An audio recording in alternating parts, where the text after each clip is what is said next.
Welcome to Viscount's Organ Tutorial Series for 2019, which we're recording this year in the beautiful church of St Mary's, Witney. I'm Francis Rumsey, organist and choirmaster here, and in this series I'll be discussing registration schemes for various styles of music with Jonathan Kingston. We're using a Viscount Regent 356 Physis-based digital organ, which offers a lot of registration flexibility over 3 manuals and pedals. We hope that you'll enjoy listening to our ideas about how to deal with music ranging from Basque chorale preludes through to franc and howls. Our 5th tutorial in this year's series looks at registering the accompaniment of hymns.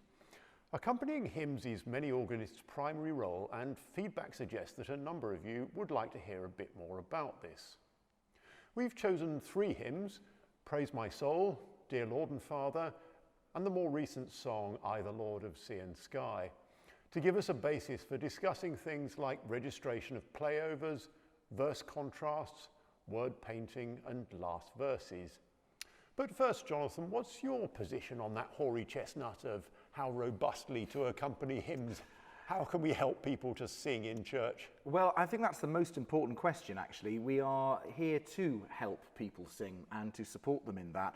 And in that role, I think we've got to provide enough support so that they feel as if there is something sort of underneath them, if you like, in order to support their singing without overwhelming.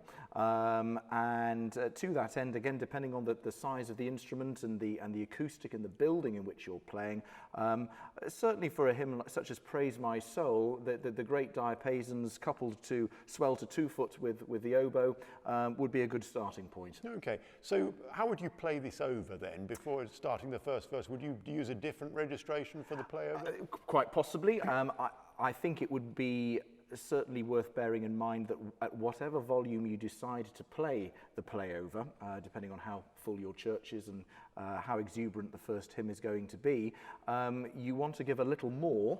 So you want to be adding stops after your introduction rather than taking them away, because of course otherwise the congregation will feel as if the lack of volume implies a lack of support.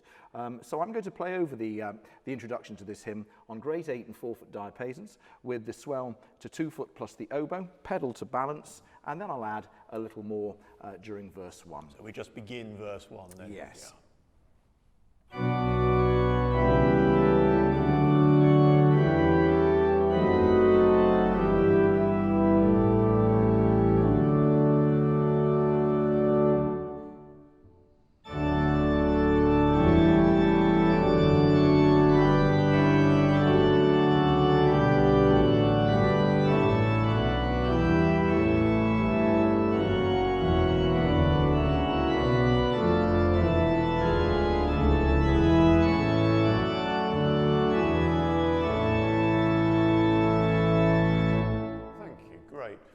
And then the second verse is gentler and in harmony. Yes. So what would we step down to? Well, I think you can get rid of the full swell effect, certainly, and perhaps, again, just go back to something like swell to 2 foot, perhaps reduce your great to open 2 diapason with or without the principal. If you have a choir that's singing, as you have said, this is a harmony verse, so you may as well let them do a bit of the work and take the leadership. So yes, just a gentler organ accompaniment, nevertheless built on the diapasons to support the congregation, and it'll sound something like this.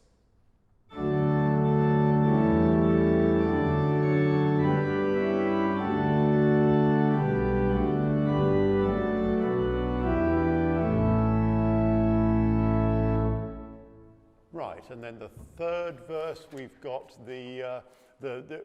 if we've got a choir, the sopranos on their own. Yeah, this is quite an interesting arrangement. It occurs in some hymn books, not necessarily all of them, where John Goss gives us a varied harmonisation of this. It's indicated for upper voices only, and the words are quite thought-provoking. So yes, I'm here going down to the great and choir flutes, which I have coupled together, the swell to principal with the oboe for a bit of colour. The box is about half open. I'll open the box as the music rises, and perhaps close the box as the lines come down, and hopefully that'll give them enough support. Thank you.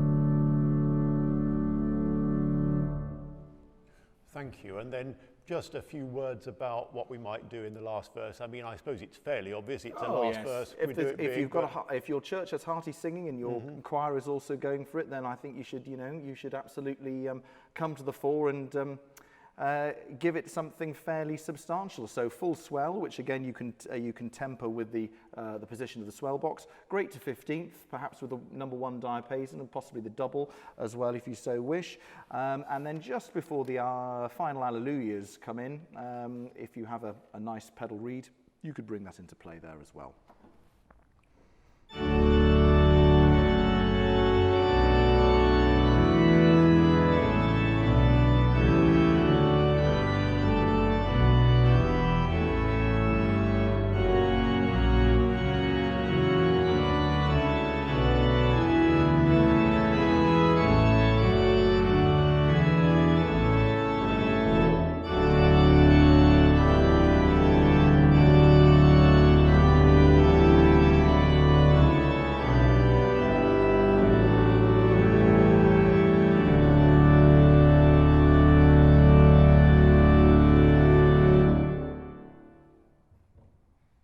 Thank you. So we're now going to skip along to our second hymn, Jonathan, which is Dear Lord and Father of Mankind. Well, there's quite a lot of opportunity here for perhaps a bit of contrast and word painting. Absolutely. It's not as fiery a hymn as Praise My Soul, perhaps, but how would you start this off, perhaps? Yeah, again, support your congregation by giving them something which is fairly sturdy, but at the same time allow this beautiful melody to come to the fore. It's a well-known hymn in our churches up and down the country, so one shouldn't feel as though you have to work too hard to lead your singers in this. It's also a unison hymn, which means that any choirs you have are always going to be singing the tune. So I'm registering this based on the great open second diapason, open number 2, with swell to 15th plus the oboe and the pedal to balance. So perhaps you could just play us the first line.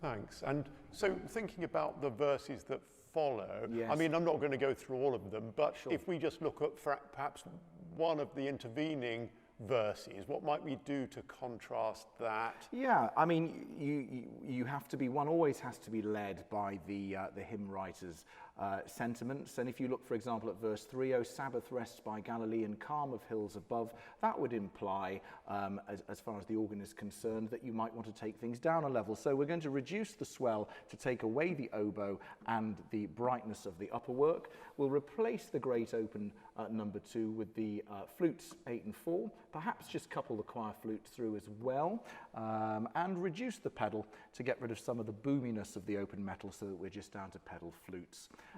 And the result there sounds like this.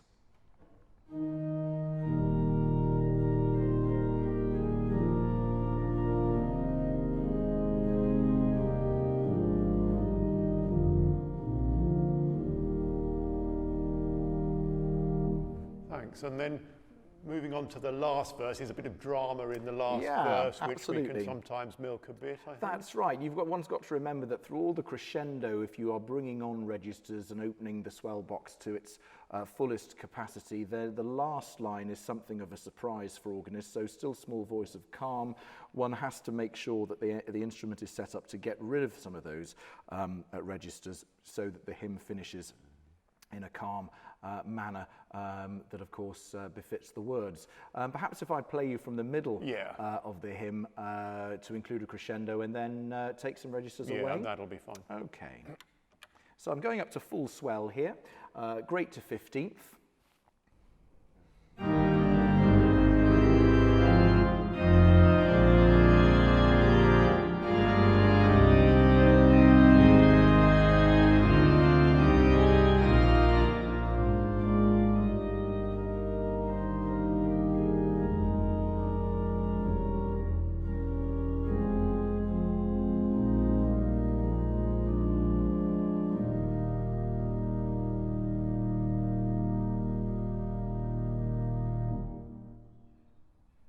Thank you.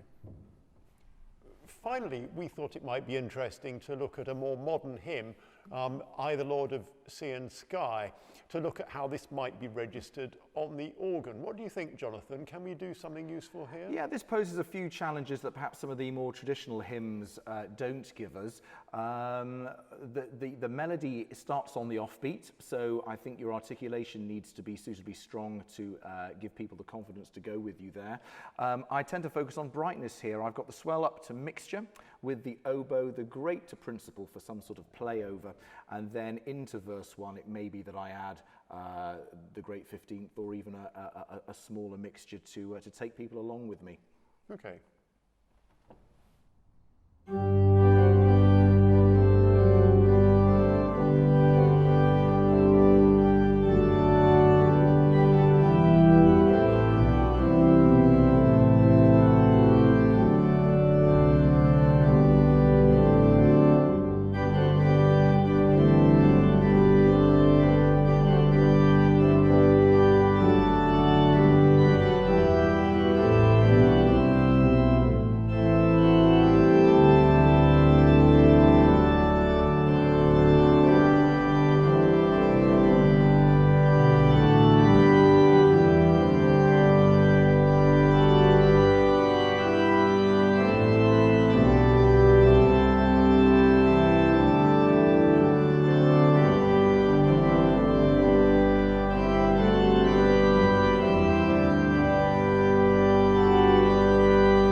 Anything we could do for the last chorus? Well, this is a hymn that's sort of through composed in the sense that you have a little link between each of these verses. And so, you know, again, it might be wise to take organ tone down a little bit for that link, and then, of course, bring the instrument up in volume for each incremental verse. There is really no quiet verse. It's just that tradition of giving a little more for the last verse seems to be one that we can bring to the fore here. So perhaps if one was linking to the last verse, I would knock off the brightness of the great and then add a bit more into verse 3. So I'll just give you the end of verse 2, into verse 3.